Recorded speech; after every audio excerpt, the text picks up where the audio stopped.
Morning. We're here in the grounds of Glenstal Abbey. My name is David Humphreys.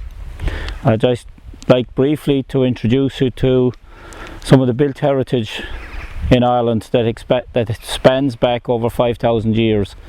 One of the earliest constructions in Ireland is Newgrange, which is reputed to be older than the pyramids, and that right up to modern day gives us a huge spectrum of the different types of buildings we have in Ireland.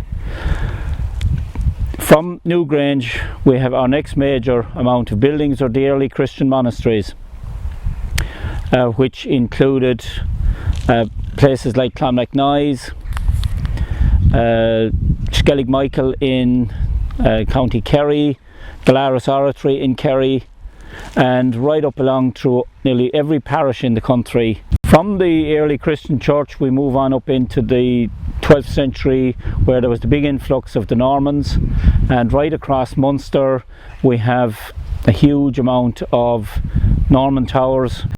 From the early Christian churches through the Norman times we start to see the development of the towns, particularly Limerick, Dublin, Waterford, Youghal. Limerick being a prime example that was built on an island called King's Island, and in King's Island we have King John's Castle, we have St Mary's Cathedral dating back to 1192, still in use today as a place of worship. The Rock of Cashel is quite an amazing structure. It's a natural outcrop of stone with a whole lineage dating back to early Christian times, where it was used as a place of worship, with Cormac's Chapel, Round Tower, and also was the centre of power of Brian Boru in the King of Munster. Rock of Cashel would be one of the most visited tourist locations in the country, and it is quite a fascinating history. You also have Bunratty Castle in County Clare.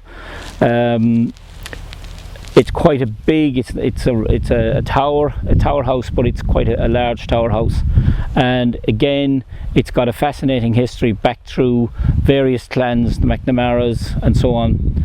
And beside Bunratty Castle you have a folk village where examples of various types of houses are now built. They were actually in some cases moved from their original locations, and you can go and experience there many of the various traditional farmhouses where you would have had thatched roofs, mud walls, right up to the more modern houses where they were stone built, and you even have a village in Bunratty.